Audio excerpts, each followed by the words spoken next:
Okay, so first, how do you find a distributor? The quickest and easiest way to do that is basically there's lists that are published. All right, the American Film Marketing Association is an association of distributors. They publish a list. Distributors, in some ways, want to be found by filmmakers because they need product to sell. Right, so you can get a list. Most of them, a lot of them are free, or you can, let's say you want it certain states, certain places, like, Los Angeles has thousands of distributors because it's the film business. There's ways to get these lists. So you get a list of, you just go online, list of film distributors. And you're going to see there's several of them. And then you get a list. There's one called the film catalog. All right. There's probably 1,000 distributors on that list. So how do you know which one to use? So here's how you determine, right? Here's sort of the process you go through. Step number one, they all list the type of films they do. So if you're selling, let's use Rudy, that's called a narrative feature film. A narrative is a story being told, a fictional story. I mean, that's based on a true story, but it's a story being told, as opposed to, say, a documentary, it's not a scripted story. It's something else. It's basically a factual programming. So there's a difference between narrative feature films and documentary feature films. And the reason why you're doing that is to make sure that they know how to pitch it. Correct. So, the first way to filter it out is you don't want a documentary distributor selling a narrative feature film, because not only do they not know how to pitch it, they're pitching it to different buyers. The people who buy at Netflix, they'll have departments. So some people will buy just documentaries. Some people will buy narrative films. Some people will buy programming, factual, this, that, and they break it down into lots of different categories. So you want to be dealing with a distributor that knows the category that you're selling and has experience in it.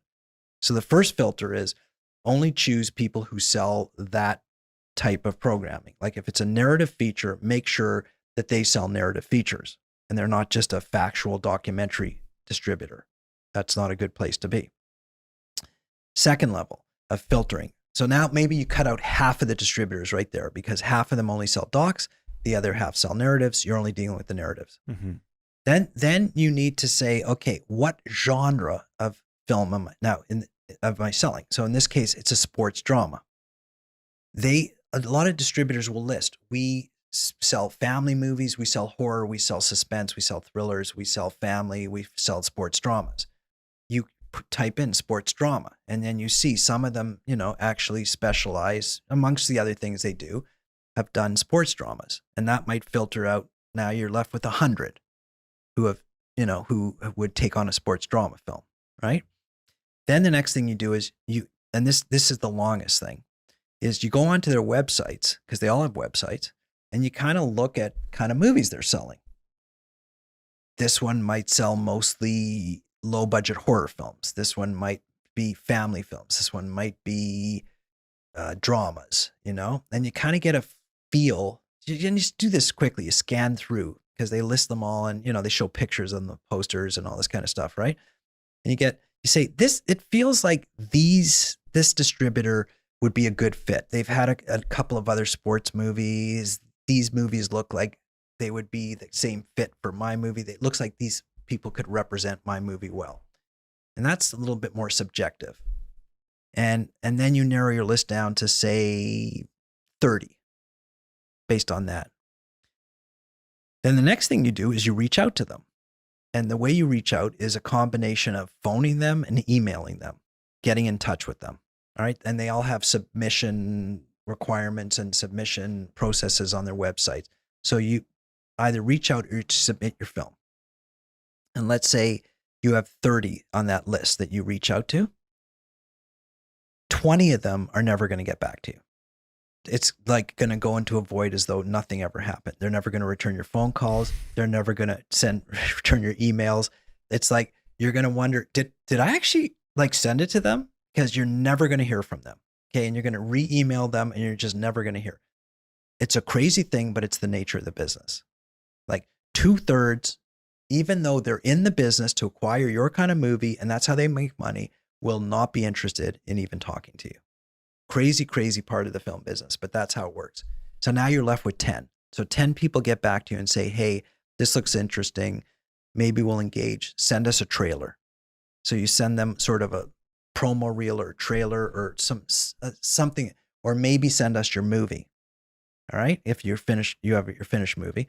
So you email it to them. And then 5 of them at that point lose interest and you never hear from them again. Okay. All right. So now you're left with 5 from 1,000. All right. And you're lucky if you're left with 5. Some people are left with 1 or 2. If you 5's pretty good, actually. If you're left with 5, now you start to have a conversation and say, are you interested? And let's say 3 of them are interested because, and send me a deal, like a deal terms. And you look at it and you say, like, this is crazy. It's so lopsided in your favor. Distributors are notorious for giving really bad deals. And well, they got to try, right? Of course, they're in business, so they have to do the best they can. And, this is what they're offering, but they're all similar anyways. So let's say 5 actually, become, like I said, 3.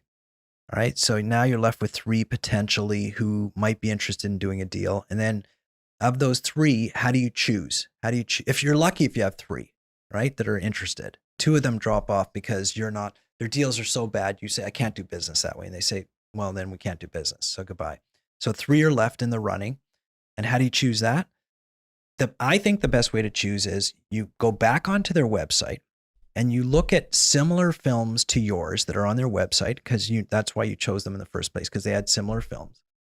And then you look at the credits of those films, it's primarily the producer. You see who the producer was, and it's either a production company or a person.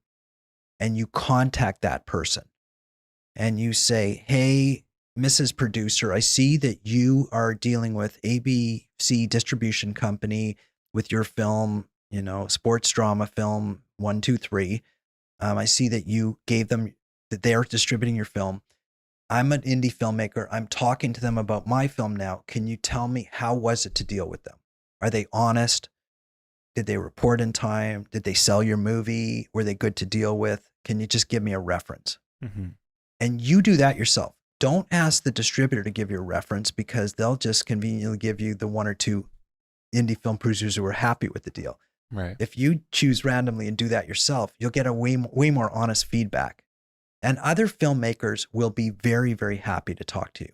They'll get back to you right away. And they'll say, hey, yeah, I went through that process years ago. It was a nightmare. It was terrible. So I appreciate what you're going through. Yeah, let me tell you about them.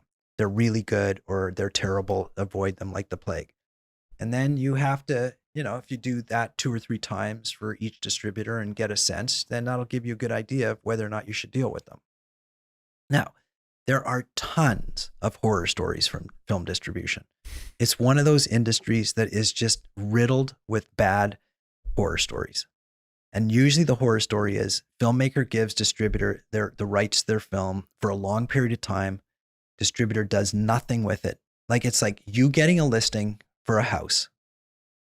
Get this. Okay, Mike, this is crazy. Okay. What I'm about to tell you is crazy. It would never happen in your business in real estate, but it happens in the film industry all the time.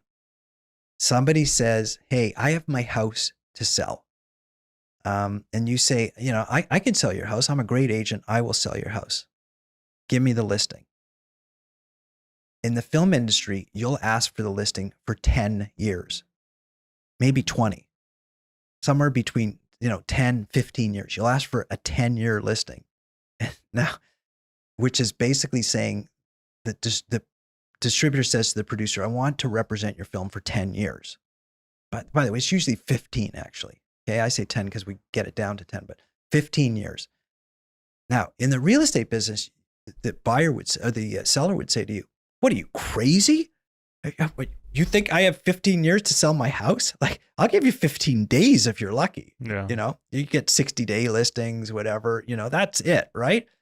If you can't sell my house in 60 days, why would I want to deal with you? Like, I want my house sold, and you either know what you're doing or you don't.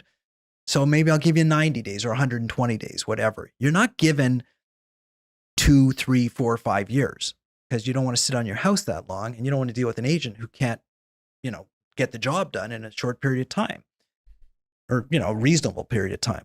So what are they doing it for 10 years then? Because that's the terms. It's usually 15 actually. The distributors ask for 15 years. So the nightmare number one is filmmakers give these long-term deals to these distributors. And I the filmmakers I talk to, I say, no, no, no, no, no, do not do that. Do not do that. If a distributor is a good distributor, they're not going to need 15 years to sell your movie. They're going to sell it in the first year or two.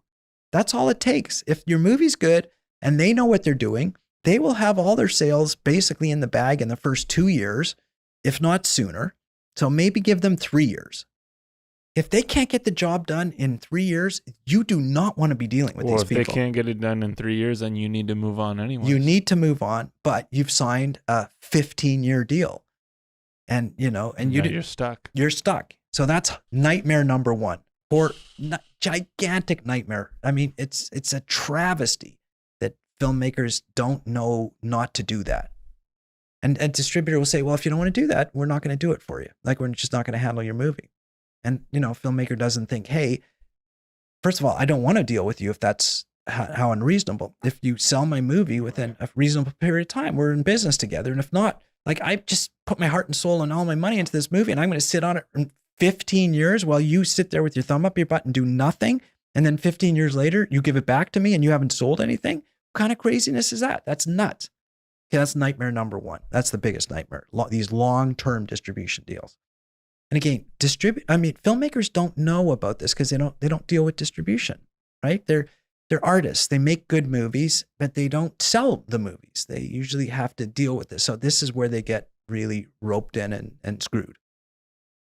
Number two, in no particular order, the filmmaker says, I'm going to take 30% of your sales. And the distributor says, okay, that's standard. Or the filmmaker says, that's standard.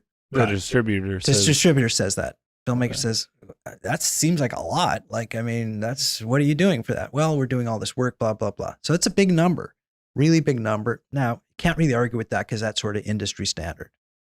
Then they say, but we're also going to spend all this money in costs. We have to advertise your film. We have to get it ready for delivery. We have to create materials. We have to do all this. And a lot of it's legitimate, but a lot of it isn't because they have to go to a film market, right? And represent your film at a market. And they have to take, like in Cannes, they have to go for a fancy dinner. That's going to be $1,000 with champagne and wine and all this kind of stuff. And you're going to pay for that as the filmmaker. They're going to front it, but then they're going to charge it back to you. So when you get reported to, you're going to see all of these gigantic costs that they spent. That may or may not have happened. May or may not have happened, but even if they did happen, they shouldn't have happened. They spent way more than they should have, that you had no idea, and they basically ate up all of your revenue in, spending money. Now, some of it's legitimate, but in a lot of cases, it's not. And you get these nightmare horror stories where producers get these, filmmakers get these reports from their distributors, and there's tens of $1,000s worth of costs. And like, what's this? And they call them marketing costs. And some of them are legitimate. Some of them, they ran ads, they did this or whatever. And some of them are not. They flew first class to Cannes on your dime, and maybe that's what you're getting. So you have to be careful about what we call the costs. That's something that's like just very wishy-washy agreed on. Unless you pre-agree on it. You say, you get to spend this amount of money without my approval. And if you want to spend more, you have to get my approval and you have to justify it. These are things you can talk about in a distribution contract. And again, these are just the horror stories I'm talking about. There's a whole process of how you negotiate the deal and engage in this discussion. All right. I'm just giving you sort of the things to avoid, the horror stories that happen. Okay. Another thing is, then it becomes the reporting. So now a distributor hopefully actually gets out there, gets the job done, sells your movie, license it, makes a big licensing deal, and sends you back a report. And you argue, you spent a ton of money. Okay, we can get through that. Here's my commission. Where's my money? And sometimes it takes a long time to get your money. Like they don't actually sometimes you never get a report. You have no clue what they're doing. They don't actually report to you, which is a problem. And because you don't know where you stand. And then sometimes, even though it's in the contract, they have to report. And then sometimes they just don't send you any money. So you have to chase them for that. So these are the nightmare stories that independent filmmakers will tell you they've experienced with distributors. So the bottom line is this, and there's more. That's just the tip of the iceberg. There's lots of it. So indie filmmakers who are watching this are saying, "Oh, you want to hear bad? I'll tell you a story." I mean, it's like that's nothing. Wait to hear what my distributor did, and wait to hear how they tried to do this or screwed me here or do all this kind of stuff. Bottom line is, when you choose a distributor, you're choosing a partner, kind of like more so than when you're choosing a broker to sell your house. This person is basically going to take your lifelong dream, your movie, and be the custodian of it. You better choose a good partner. You got to look at, as best you can, are they honest? Are they reputable? Are they skillful? Do they actually know how to sell? Do they have the connections? Like, can they get the job done? And when they get the job done, will they be honest to deal with, and will they give you your fair share of the money? Mm-hmm. And the film distribution industry is notorious for not doing any of that, for not getting the job done, for being dishonest, for messing with the filmmakers. And the filmmakers, because they're kind of one-off, smaller companies that don't have a lot of resources, don't have the ability to sue the distributors or to go after them. And they've signed these terrible deals, these terrible long-term deals, and it's just nightmare after nightmare after nightmare. So that, on top of already making the movie and everything, and putting your heart and soul and all your money is invested in everything like that.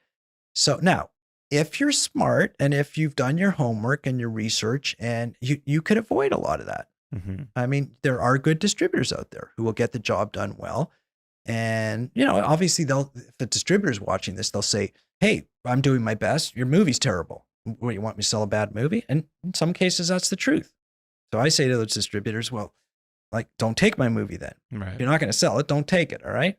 Like, you can't sell a house. Don't take the listing.